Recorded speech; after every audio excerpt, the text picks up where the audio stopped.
This process is called threshing. अच्छा, ये जो अलग, अच्छा मतलब जो कचरा होता है या फिर जो दूसरी क्रॉप्स होती है उन्हें अलग करने के लिए, जो कटी हुई क्रॉप्स है उन्हें इस पे अलग करने के लिए चाप की जरूरत होती है। इसका जो आप गूगल पे मीनिंग देखिएगा चाप। हाँ, और ये इस प्रोसेस को जो है थ्रेशिंग कहते हैं। थ्रेसिंग कहते हैं। This is carried out with the help of A machine called combine. और ये कंबाइन के द्वारा ये करी जाती है। अच्छा, यानी कि रिमूव करने के लिए या फिर कट करने के लिए क्रॉप्स को, उसके लिए which is in fact a harvester as well as thresher. और इसे हार्वेस्टर भी कहते हैं और इसे थ्रेशर भी कहते हैं। हाँ, अब पहली कह रही है, after harvesting sometimes stubs are left in the field which are burnt by farmers. Paheli is worried. She knows that it caused pollution.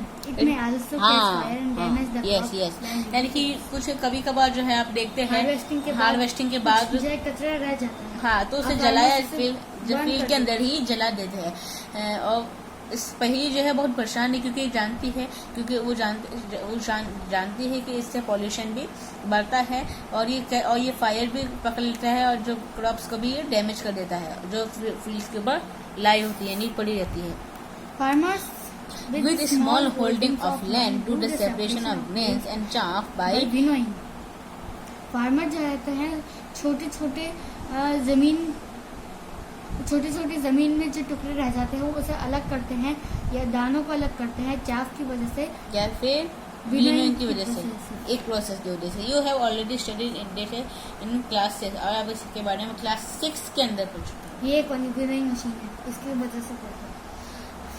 Okay, सो अभी पढ़ेंगे हार्वेस्टिंग फेस्टिवल्स। इसे ये देखते हैं, इसके अंदर कुछ खास ही होगा क्योंकि बिहू में होता है स्पेशली। हाँ, क्योंकि अगर इम्पोर्टेंट ही होगा क्योंकि उनने इसके साथ दे दिया होता है, लेकिन इसे अलग पैराग्राफ में दिया होगा तो इसे पढ़ना जरूरी है।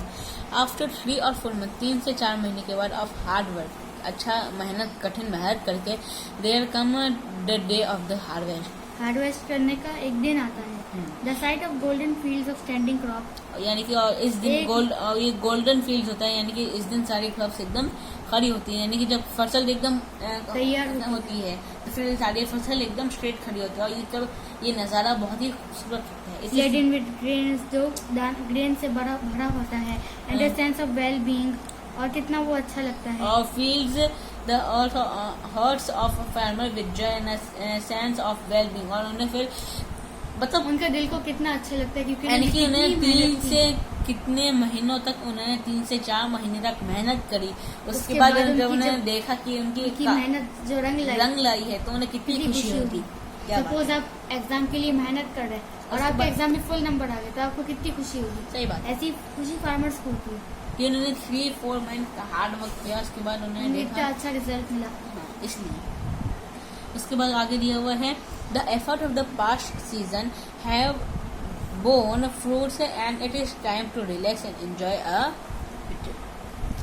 यानी कि जो उन्होंने मेहनत की है, the efforts of the past, जो उन्होंने बीते हुए पास्ट सीजन में जो मेहनत की है borne fruits।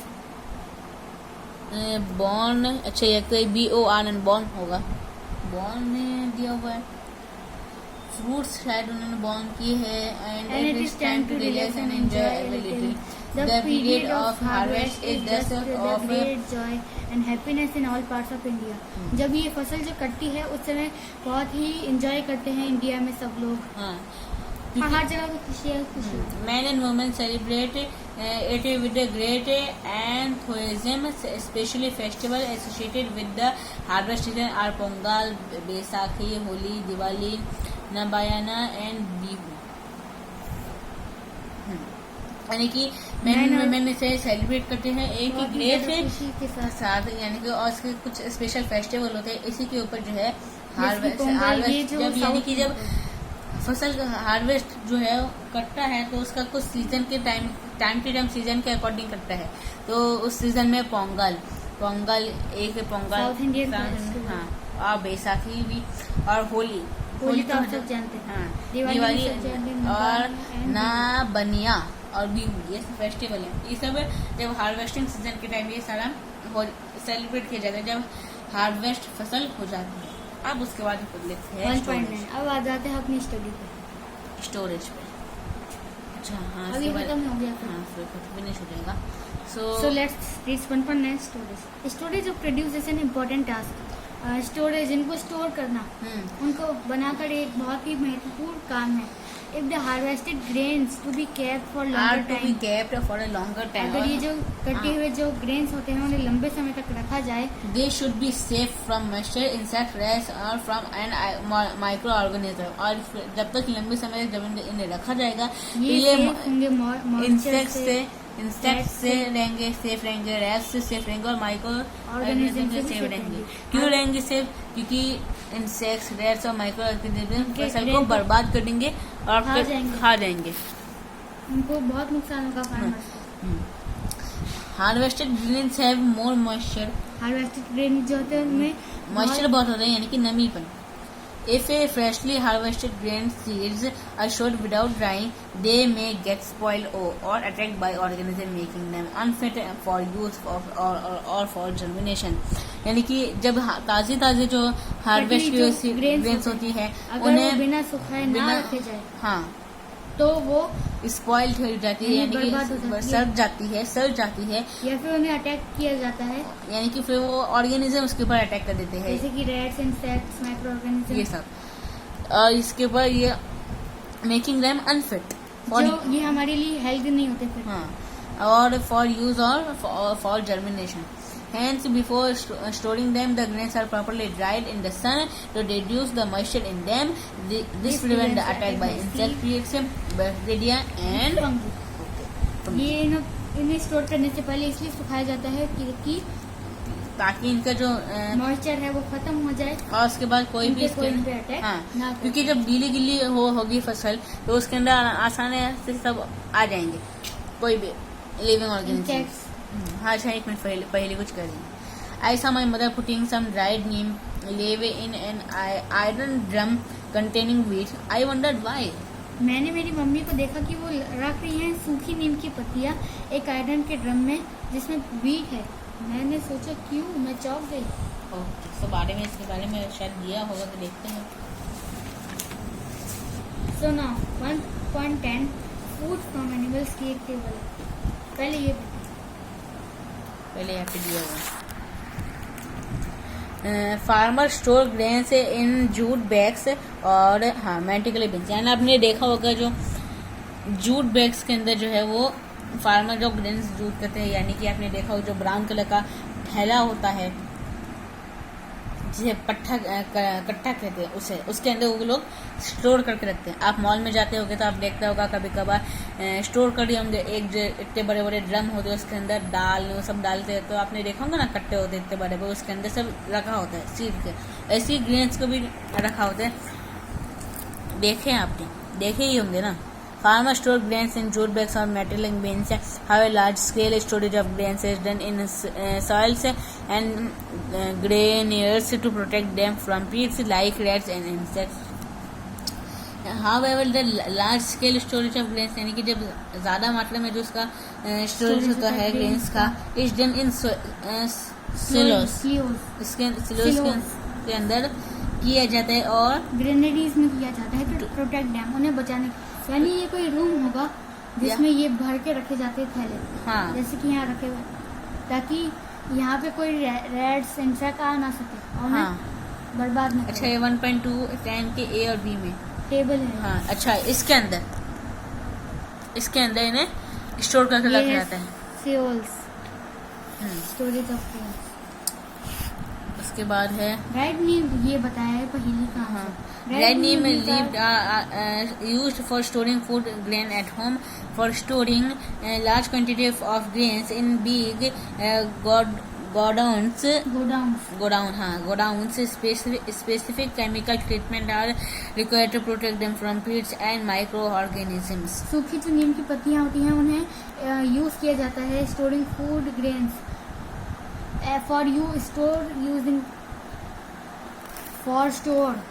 स्टोर करने के लिए फूड ग्रेन्स को एट होम घर पे।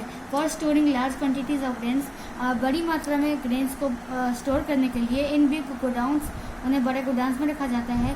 Specific chemical treatments are required, बहुत जो खास तरह के केमिकल ट्रीटमेंट जो होते हैं वो ज़रूरी होते हैं टू प्रोटेक्ट डैम, उन्हें बचाने के लिए पेस्ट और माइक्रो ऑर्गेनिज्म। यानी कि मैं एक और क्लियरली समझा देता हूँ, सूखी नीम की पत्तियाँ होती है आर यूज इस्तेमाल होती है फॉर स्टोरिंग फूड, फूड को स्टोर करने के लिए और ग्रेन्स को स्टोर करने के लिए घर पे।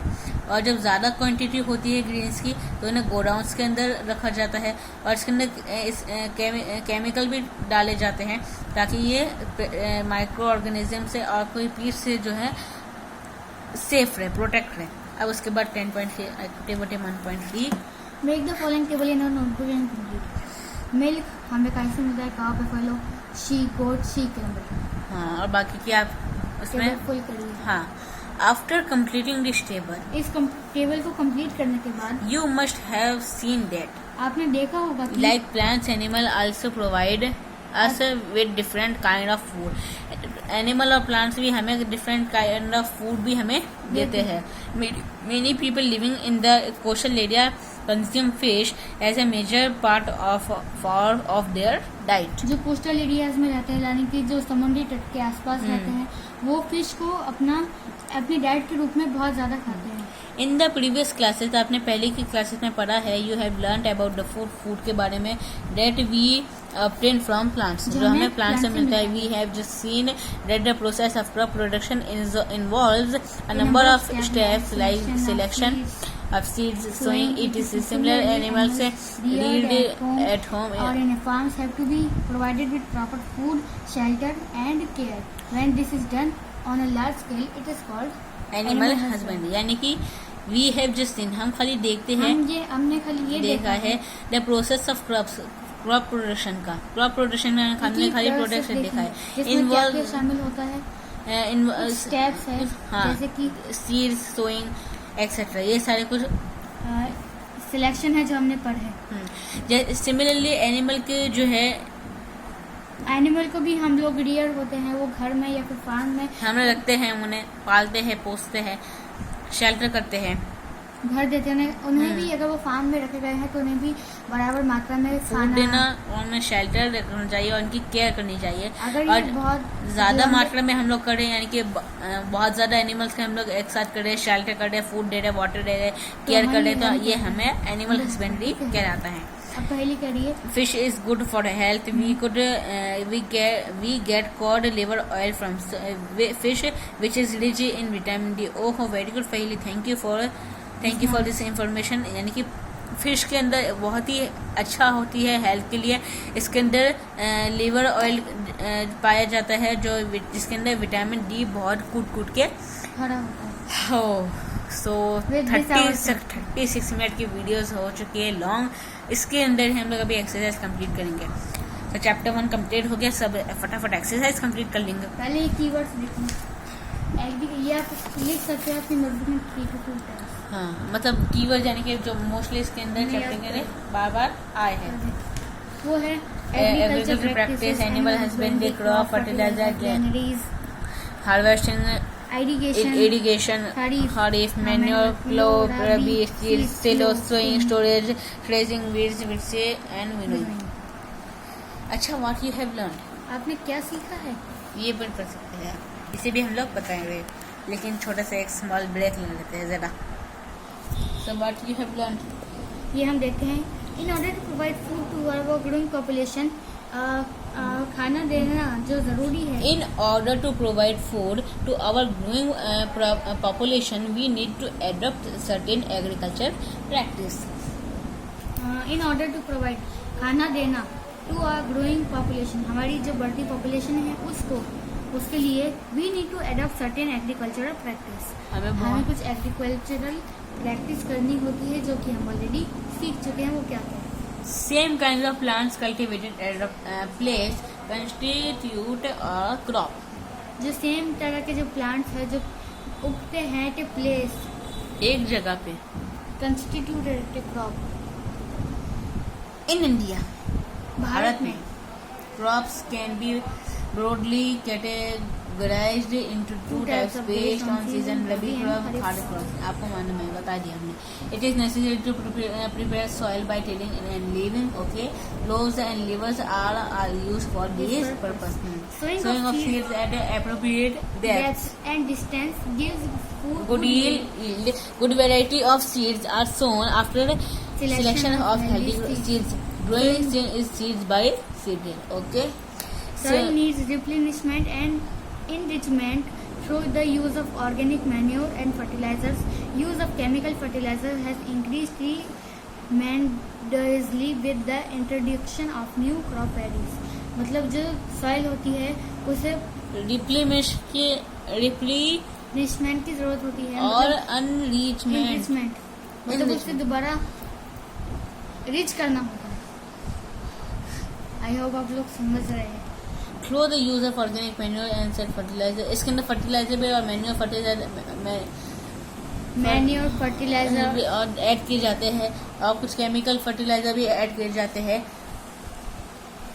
ताकि क्रॉप्स जो है क्रॉप्स की वैरायटी अच्छी हो और ताकि क्रॉप्स अच्छे से ग्रो हो. Supply of water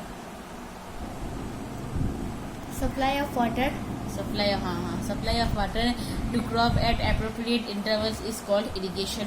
Okay, weeding involves removal of wanted and uncultivated plants called weeds. Harvesting is cutting off the mature crop manually or buying machine. Separation of grains from the chaff is called threshing. Proper storage of grain is necessary to protect them from pests and microorganisms. Food is also obtained from the animals for which animals are reared. This is called animal husbandry. जो हमने पूरा chapter कितनी video 5-6 video हमने 8-10 video बनाई उसका इस short paragraph में ही दे दिया. अगर आपको चैप्टर ना पढ़ना हो और अगर आपको चैप्टर अच्छे से ना समझना तो आप अगर आप इसे भी पढ़ सकते हो तो आपको मोस्टली मेन इसमें बेसिक चीज बताइए. चैप्टर के अंदर पूरा डिटेल के अंदर बताया गया है लेकिन इसके अंदर ओनली बेसिक चीज बताई गई है. लेकिन चैप्टर पढ़ना जरूरी है. हाँ, चैप्टर पढ़ना आपको पहले जरूरी है. अब हम लोग करेंगे exercise fill in the blanks. Okay, यहाँ पे ऑप्शन भी दिए हुए तो और अच्छा है इनके लिए. थैंक यू, आपने ऑप्शन दे दिए, बहुत बहुत मेहरबानी आपकी. So fill in the blanks. The same kind of plants grown and cultivated on a large scale at a place is called dash. यानी कि प्लांट्स जो है ग्रो होते हैं और कल्टिवेटेड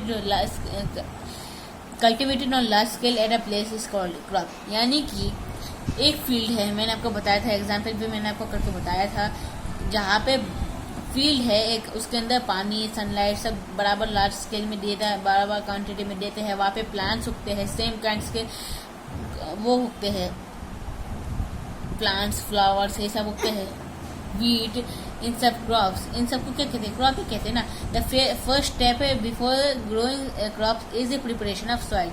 फर्स्ट स्टेप जो होता है क्रॉप्स को ग्रो करने से पहले सॉइल को प्रिपरेशन करना जरूरी है. सॉइल की तैयारी. हाँ, सॉइल को प्रिपेयर करना जरूरी है. सो फर्स्ट का होगा आंसर क्रॉप, सेकंड का होगा प्रिपरेशन, थर्ड देखते हैं seeds would float on top of water. जो खराब सीड होते हैं वो बहाएंगे, वाटर के ऊपर फ्लोट करेंगे. फॉर ग्रोइंग अ क्रॉप, एक क्रॉप को उगने के ग्रो करने के लिए सफिशिएंट सनलाइट, वाटर और न्यूट्रिशन जो है वो जरूरी है. आपने पढ़ा है. अभी मैच द फोन है. खरीफ क्रॉप जो है, खरीफ क्रॉप्स कौन कौन सी है? पैडी एंड मेज. रबी क्रॉप्स कौन कौन सी है? Wheat, grams, peas. Chemical fertiliser कौन कौन से हैं? यूरिया और सुपर फॉस्फेट. और ऑर्गेनिक मैन्योर कौन कौन से? Animal excreta, cow dung, urine and plant waste. Okay, so now give the example of each. यानी कि दे सकते हैं खरीफ क्रॉप्स के एग्जांपल, मेज और रबी के आप एग्जांपल कौन कौन से? Wheat, gram, P. Right a paragraph in your own word on each of the following.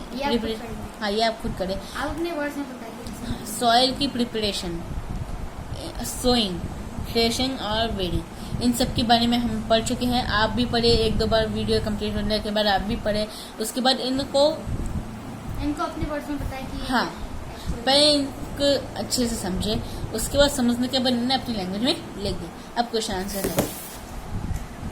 Explain how fertiliser are different from manure.